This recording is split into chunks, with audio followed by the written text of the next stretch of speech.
Namo Tassa Bhagavato Arahato Samma Sambuddhassa.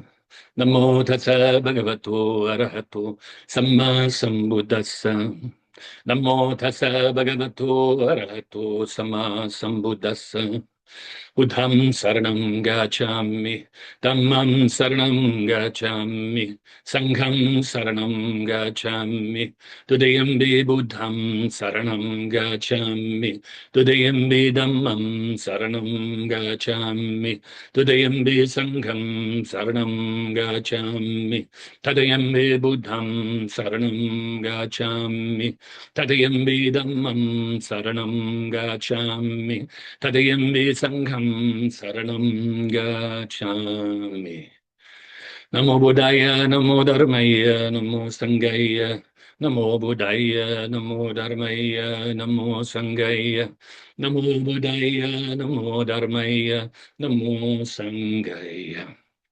I take refuge until I am enlightened in the Buddha, the Dharma, and the Sangha. Through the positive potential I create by practicing the 6 paramitas, may I soon attain enlightenment in order to benefit all sentient beings. I take refuge until I am enlightened in the Buddha, the Dharma, and the Sangha.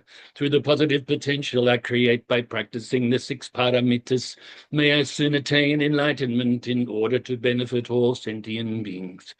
I take refuge until I am enlightened in the Buddha, the Dharma, and the Sangha. Through the positive potential I create by practicing the 6 paramitas, may I soon attain enlightenment in order to benefit all sentient beings.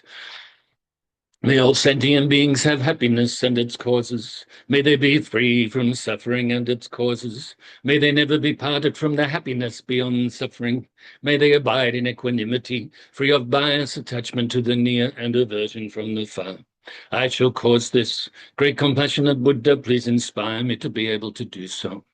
Reverently, I prostrate with my body, speech, and mind, and present clouds of every types of offerings, actual and mentally transformed. I confess all of my negative actions accumulated since beginningless time, and rejoice in all the virtues of all holy and ordinary beings. Please remain until cyclic existence ends, and turn the wheel of Dharma for all sentient beings. I dedicate the virtues of myself and others to the great enlightenment. However innumerable all sentient beings are, I vow to save them all. However inexhaustible my delusions are, I vow to extinguish them all. However immeasurable the Dharma teachings are, I vow to master them all. However endless the Buddha's way is, I vow to follow it completely. Om Mani Padme Hum. Om Mani Padme Hum. Om Mani Padme Hum. Tayatam gati gati parasam gati bodhi soha. Tayatam gati parasam gati bodhi soha. Tayatam gati parasam gati bodhi soha. So now time for some meditation practice. Releasing the tension from the body. So bring your mind inside your body, and from the bottom to the top, we will release whatever tension we can. The release from the tips of your toes and around your toes,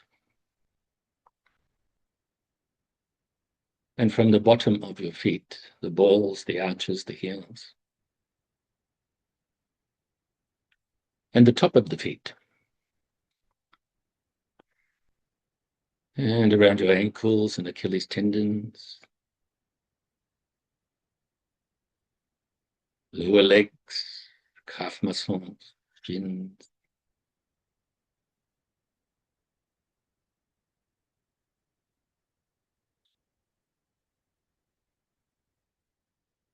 all around your knees, and your upper legs, quad muscles, thigh muscle, hamstrings, and up to your midsection, from your groin, from your hips and hip flexors, from the glutes, And release from the lower abdomen, just above your hips and your lower back. Further up your back to the center of your back, your sides, up your body more at the front too. And from your chest area and from underneath your arms and from your upper back, rhomboid muscles, lateral muscles, and up to the upper trap muscles.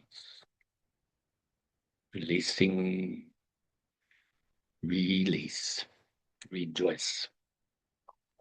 And release whatever tension you may have in your shoulders and your upper arms, the biceps and triceps, down to the elbows, forearms,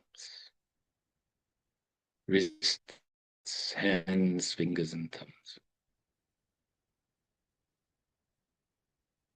Now bring your focus up to your neck and release whatever tension you may have in your neck. Remember to try to keep your body still.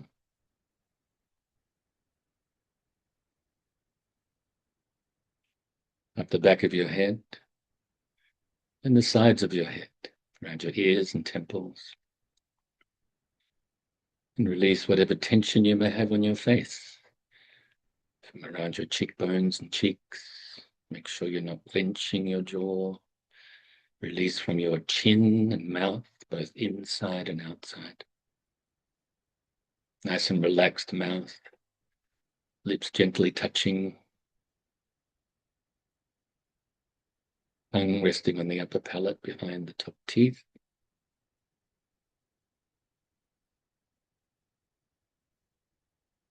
And release from your nose and sinuses, eye sockets and eyes.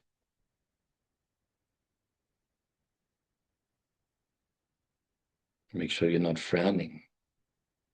So releasing whatever tension from your forehead. And finally, the crown of your head.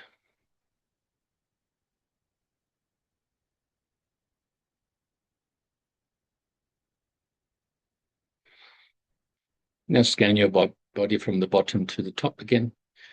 And if there's any leftover tension, release it.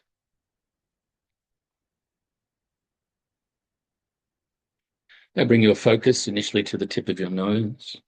And the object of the meditation, as per usual, is the feeling of the breath. As we breathe in our nose, all the way into the lungs, back out our nose again. So breathing in and breathing out.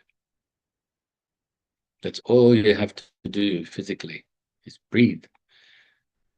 And mentally focus on the breath. And if your mind wanders, replace your mind back onto the breath.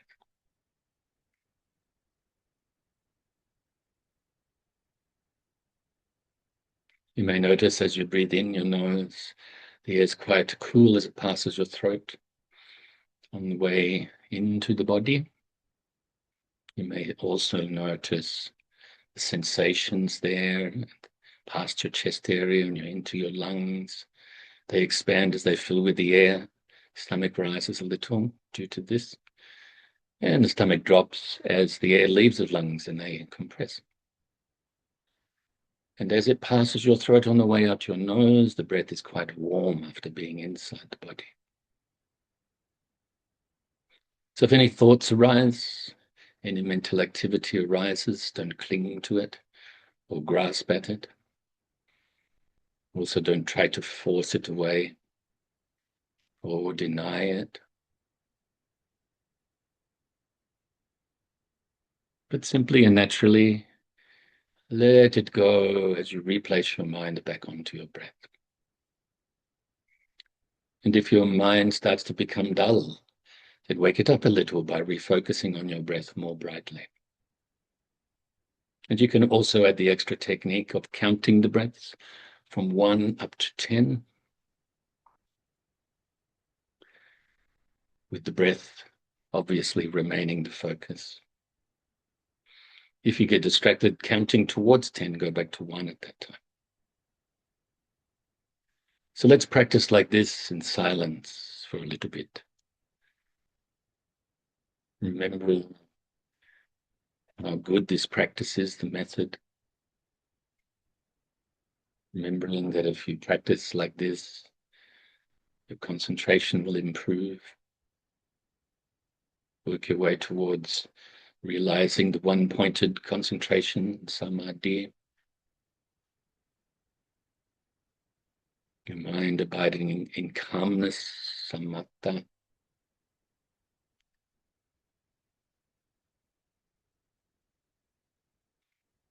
And then you can utilize this concentrated mind to analyze, investigate and analyze. Use your abilities to contemplate like this, to realize eventually the supreme wisdom. And of course, the great compassion, love and kindness and so on.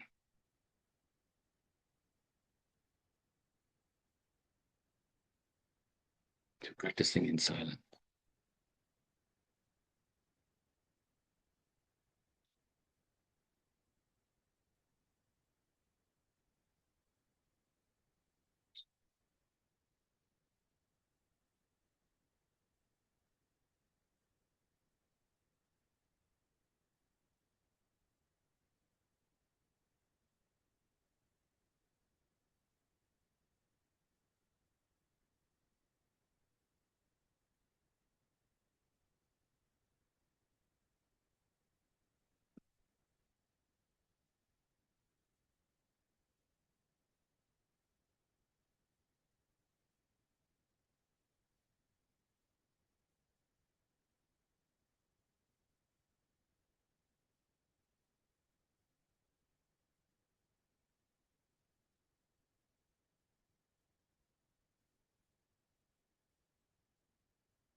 So now we can switch techniques to the metta bhavana, loving kindness meditation. First of all, remind you that loving kindness, true universal loving kindness, along with universal compassion and universal empathetic joy, based on equanimity, having a non-biased mind. Or at very least, working our way towards having a non-biased mind. So the practice of this loving kindness meditation, compassion meditation, and others helps us to develop this mind of equanimity. And of course, making the effort to maintain a mind of equanimity, giving up biases, helps us to develop more loving kindness, more compassion, more joy.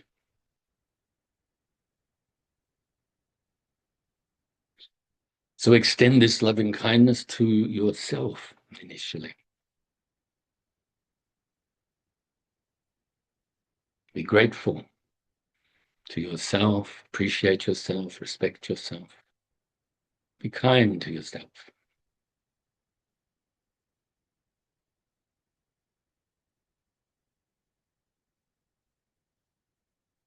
Sometimes this can become very natural because it is the natural state or closer to the natural state. And sometimes we have to make a little bit more effort.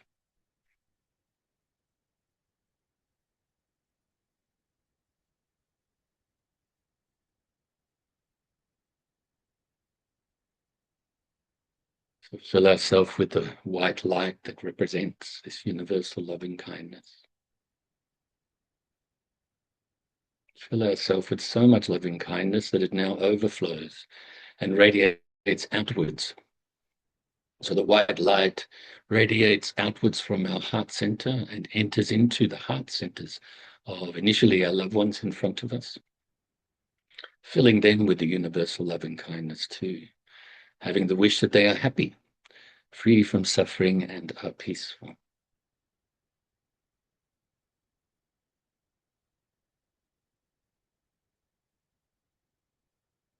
And now also include strangers and do likewise.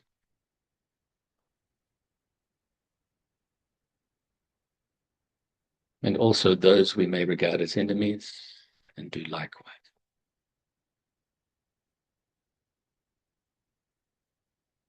Even if it's just for now, giving up the attachment to the loved ones. Let go. Just extend the loving kindness without attachment.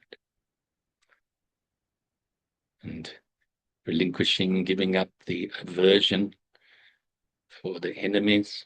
Instead, just replace it with loving kindness. And giving up the lack of care for those we may regard as strangers and are indifferent towards. Instead, replace it with universal love and kindness.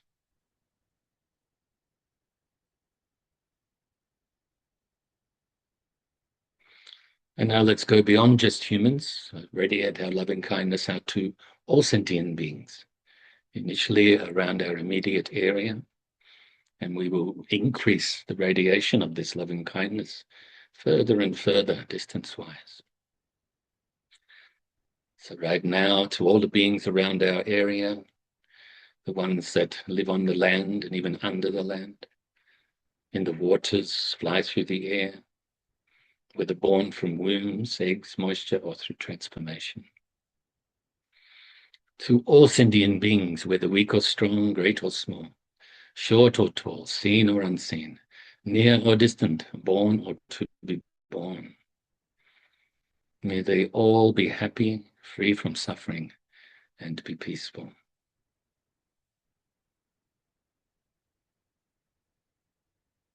And now radiate this loving kindness out throughout your whole state or county. And all of the states and counties throughout your country. And all of the countries throughout the world. Without bias. So to those countries you may have an attachment towards, those you have an indifference towards, those you may have an aversion towards. Now you give up this attachment, lack of care, and aversion. And radiate this loving kindness out equally to all beings, throughout all countries, and throughout all other bodies of water, like the oceans and so on, down to the core of the earth and to the outermost atmosphere. And beyond this planet alone, throughout the whole solar system and the galaxy and the universe and beyond. To your loving kindness pervades throughout infinite space. It is likewise with our compassion, empathetic joy based on equanimity. So now briefly we will switch techniques again to the giving-taking meditation or compassion meditation. In Tibetan, Tong Len. Gong Leng Gom. Gom means meditation.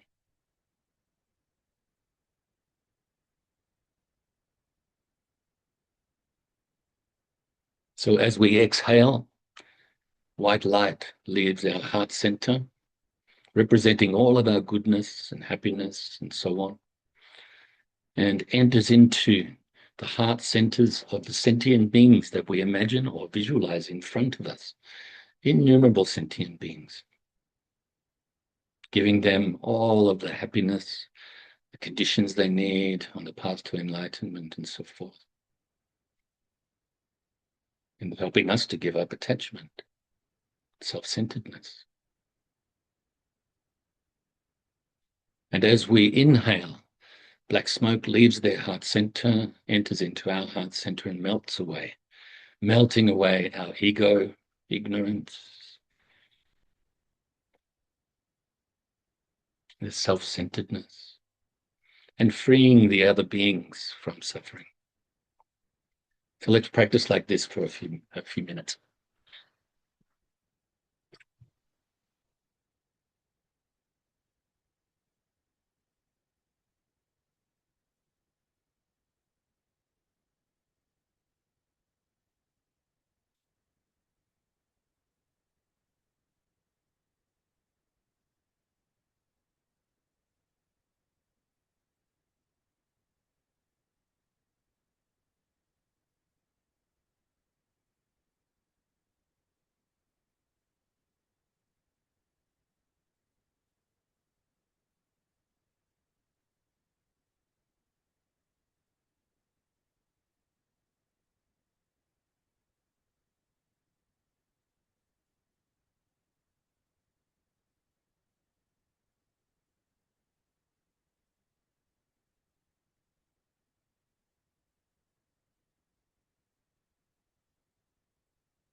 And we can rejoice in our practice, be really happy that we've made the effort, and especially as well, we have the opportunity, this precious human birth, to practice the Dharma.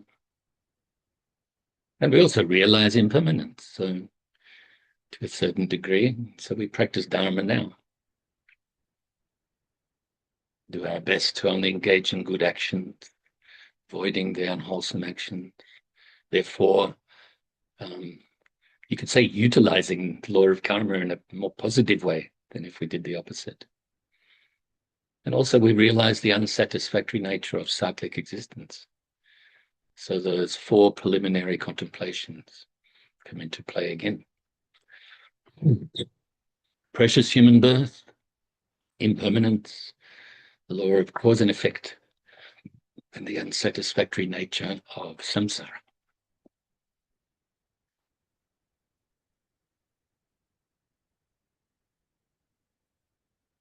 So now let's dedicate the merits. Due to this merit, may I soon attain the enlightened state of the Buddha, so that I may be able to liberate all sentient beings from their suffering. May the precious bodhicitta not yet born arise and grow. May that born have no decline but increase forevermore. And may the precious view of shunyata, not yet born, arise and grow.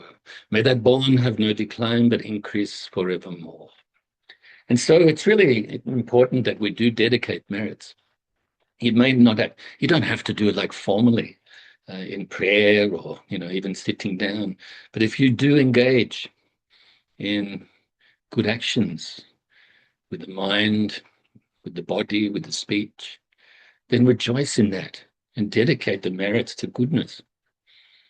This will increase, will multiply the goodness. And the more you practice like this, formally and informally, you could say, then you do without attachment, without expectation, the more it becomes, you could say, almost immeasurable, eventually immeasurable.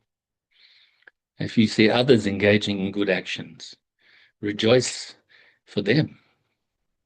And in your mind, dedicate their merits to them, to other beings, to all living beings.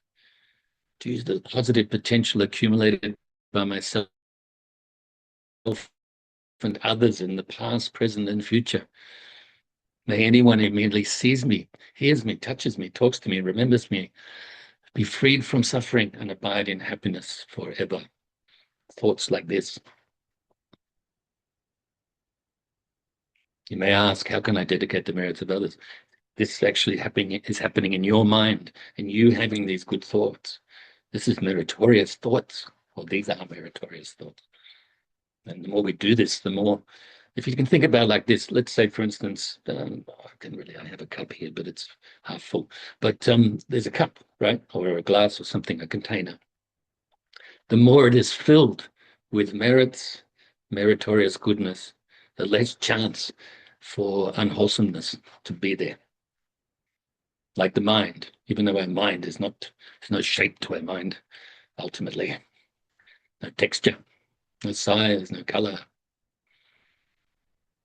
But if you, just for the sake of this example, if you think the mind like that container, the more your mind is filled with goodness, the less chance for unwholesomeness to creep in. So that's another reason why we dedicate merits, to increase, continue to practice well. And of course, meditation practice, calming the mind, developing the concentration, and also these other meditations, developing loving kindness and compassion, these help us to do this. And then we take it off the cushion, into our everyday lives, whether that's, going out to the garden, hanging out with the insects, or just being by yourself still, in the house, outside the house, just continually looking after your mind. It's very important. Excuse me. Okay, so continuing the conclusions.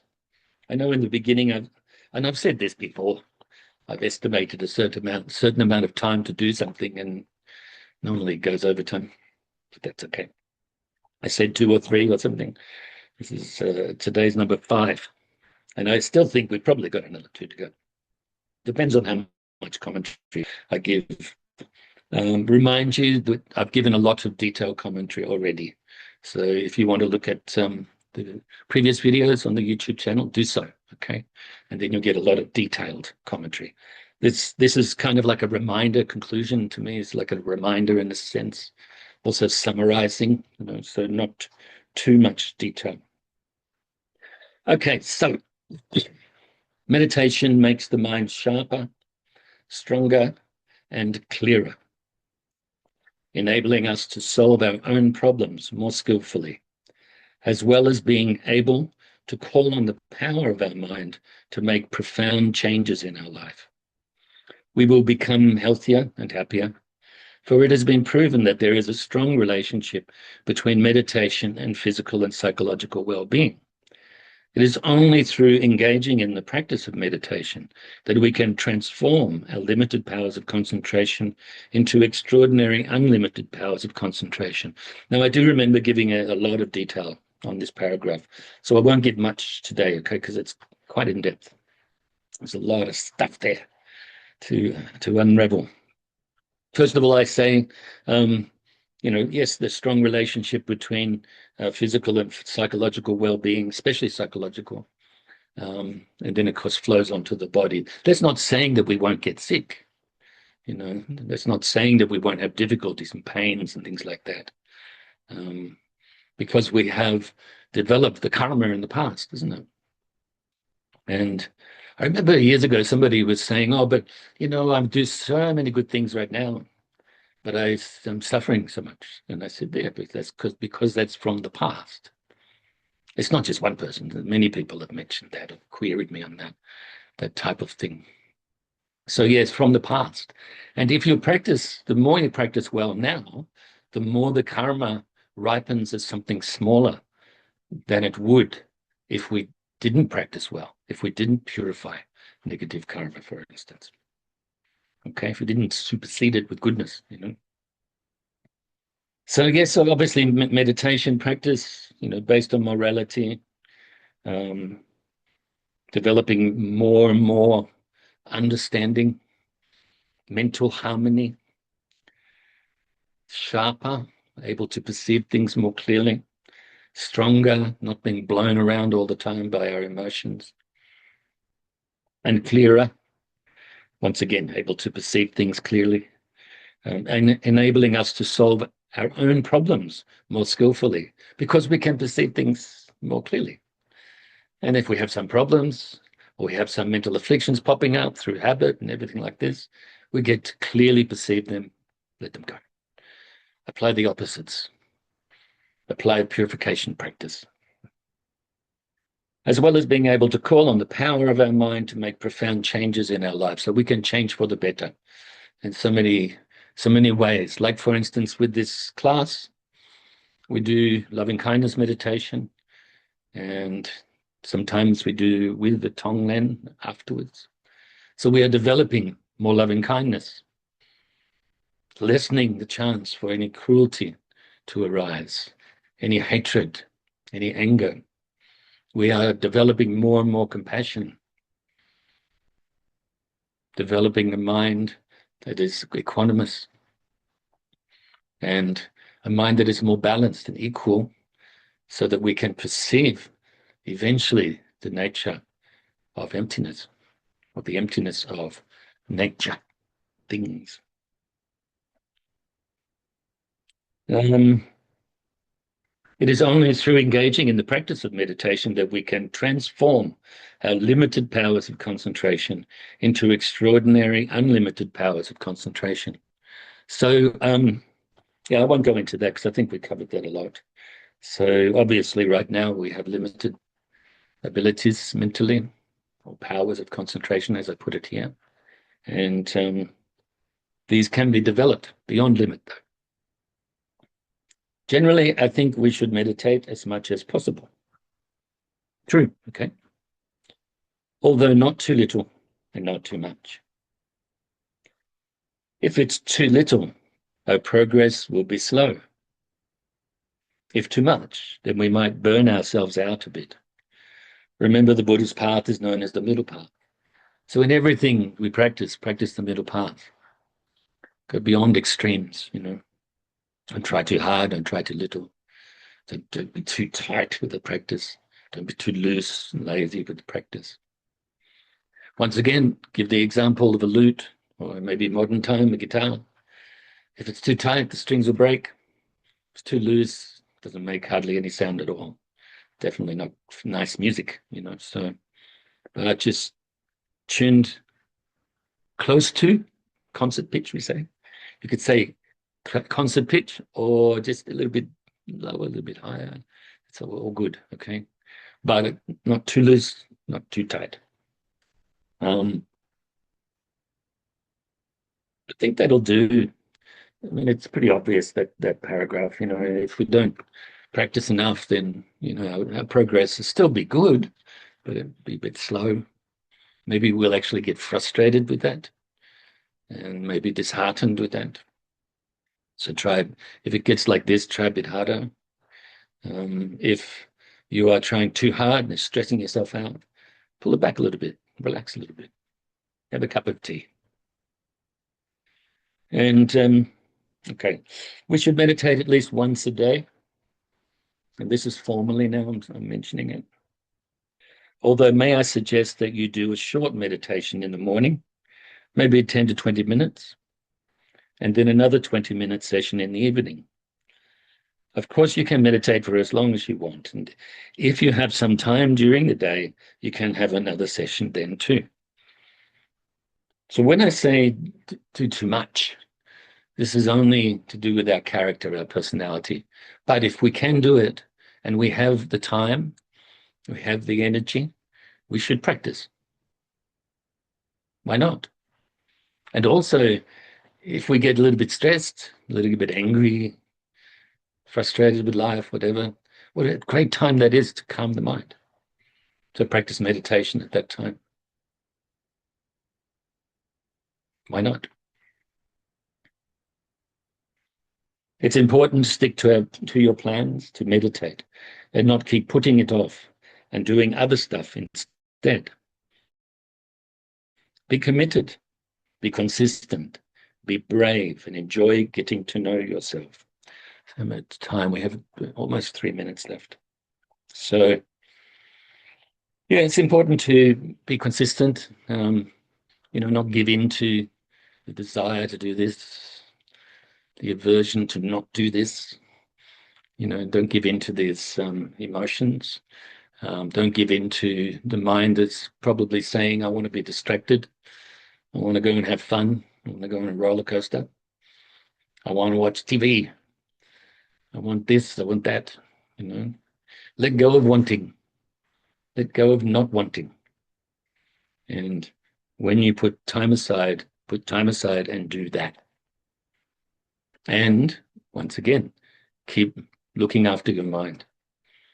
Don't be lazy with that, that's for sure, whether you're formally practicing or not. Don't keep putting it off and doing other stuff instead. Be committed, and be consistent and be courageous. Because I do think many people are scared of what they will find in their mind. Or maybe they are scared of themselves. Maybe their mind plays tricks on them. Maybe their mind is quite dark, and to use metaphor. But if we get to know it, then we get to know the methods to be put into practice as taught by the Buddha and other great masters, then we can remedy the situation for ourselves and enjoy getting to know yourself. It's quite, once again, mentioned a lot in this article, I think 3 times in the article, including in the title, getting to know your mind, getting to know yourself. So we leave it there, and I look forward to seeing you next week. Look after yourself, as mentioned again, the mind, but also your physical being as well. And be kind to others. As you are kind to others, you're being kind to yourself, and vice versa. Benefit others, and as you benefit others, you benefit yourself, and vice versa. Always practice the 2 benefits of benefiting self and others, or others and self.